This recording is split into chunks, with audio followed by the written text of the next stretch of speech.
do you really know when your child is lying? Sometimes it's hard to tell. And sometimes you really don't want to accuse them because you're not really sure if they are lying. Right. Do you feel stuck on what you should do or how to handle it? I'm Alexandra Lilly, and this is Donna Palmer. And in this video, we're going to give you 3 easy steps to stop the lying. Yes. All right, but before we get started, don't forget to click the subscribe button and the bell so that you are notified anytime we release a new video on how to handle your child's challenging behaviors. So we have found that lying is a very common behavior. We ourselves as parents, we've dealt with it, and the families that we work with, it's one of those behaviors that can be very tricky and it's very difficult to navigate. But we use these 3 simple, easy steps that if you use these steps, it will help you through the process just as it helped us and the families that we're working with on a daily basis. All right, let's start. Step number 1, confront the lie. Confront seems such like it's a really strong word. Yes, it is definitely a strong word, but the reality is lying is a pretty serious behavior. Yeah. So we do need to confront the lies. Okay, so let's dive into lying a little bit. What age do kids start lying? Is it 2-year-olds? Is it 3 years old? When does that really start happening and that we should be addressing it? So that's a really good question. 2-year-olds, I don't think they quite understand the difference between what is truth and what is false. Right. So we might have a 2-year-old, 2.5, 3-year-old. They have quite the imagination. Yes. And there are times when they mix up what is real, what is truth, what is imaginary. So we will hear stories, we will hear, they will talk about things that are not truth. Right. Yeah. And that's okay.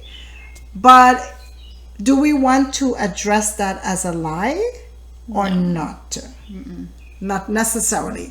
So we won't call it a lie, but we still have to remember that it's not the truth. So we will help our toddlers to start understanding that the story is probably imaginary.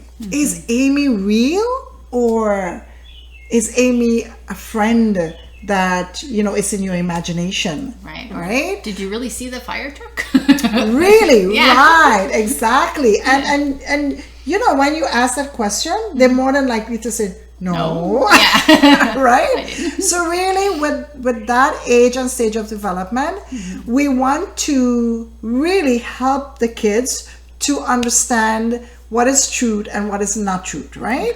So we're not calling it a lie, but we're still addressing it. Because we really want to help them. Because what will happen if we don't address it and we don't help them to differentiate what is truth and what is false? As they get a little bit older, they are going to start learning that I can give false information and it will be perceived as the truth. When cognition starts to come in and they have reasoning and problem solving and all these critical thinking skills coming in, they will be able to put those lies together because they know that you are perceiving it in a way where it's not really a lie, right? So based on that information, we want to address everything that is not the truth. Okay, so we have to confront the lie. Yep. So how do we do that? Do we say, you're lying? That's a good one. Well, actually, let's just do it very straightforward, right? You find Johnny, he's in an outright lie. You want to really just say to him, Johnny, right now you are telling a lie. Maybe Johnny might say, no, I'm not lying. he probably will deny it or maybe tell another lie to cover up that lie. That is not the point. The point is Johnny must know that you know that he's lying, Yes. and that you are letting him know that you know he's lying. So you're only confronting the lie at this point. All right. Step number 2. Give them the opportunity to tell the truth. That's right. So we always want our children to know that they have choices, right? Yes. And even if they did something wrong and they're telling a lie, it's not that it's okay, but here there's an opportunity to right that wrong. And we are being gracious in terms of giving our children that opportunity. We like to have the opportunity to make the wrong right. So let's give it to them. So we might say something to Johnny, like, okay, how about you tell me the truth? And let's take it from here.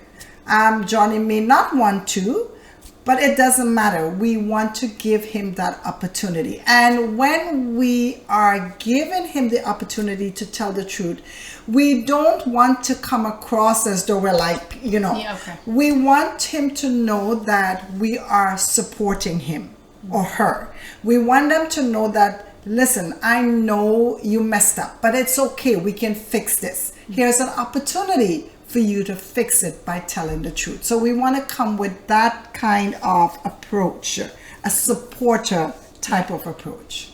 Great. Okay, but before we get to step number 3, let us know in the comments, how can you tell that your child is lying? What are some of the things that they do that says, yeah, they're lying? Okay, step number 3, give consequences. I don't like this one because I'm always struggling to find a consequence that meets the lie.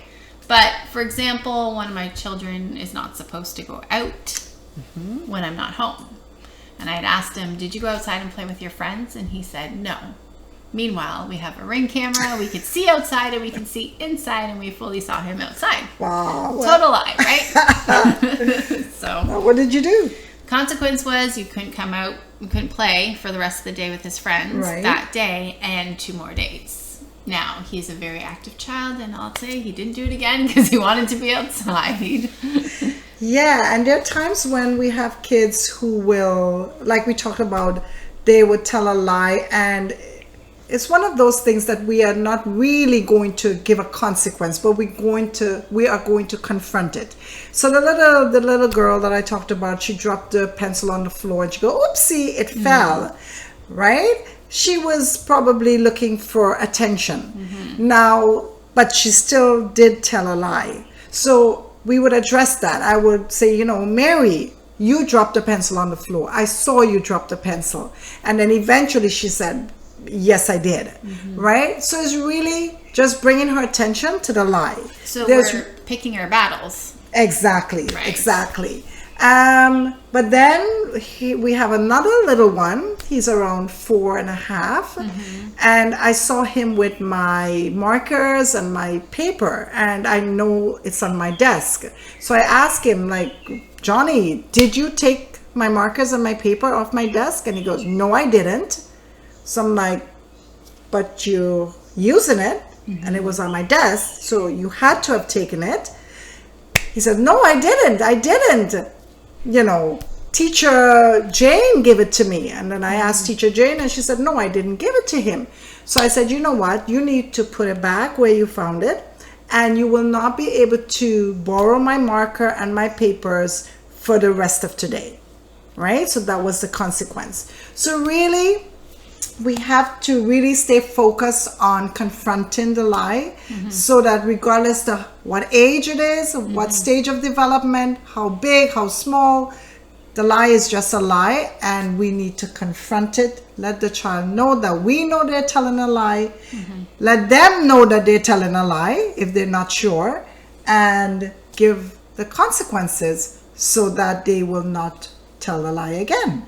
Right. So we're addressing all lies, but technically not all lies need the consequences. Like dropping the pen on the floor, you don't need to give a consequence for dropping the pencil on the floor. Right. But the lying and the other two examples, they need a consequence. That's right.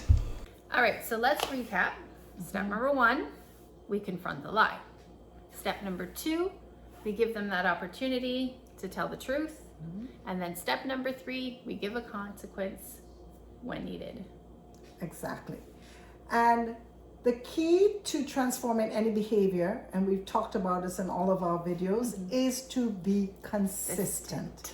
I know there are times if you have a child that wearies you with lying, some days you're just tired and you just don't want to deal with it.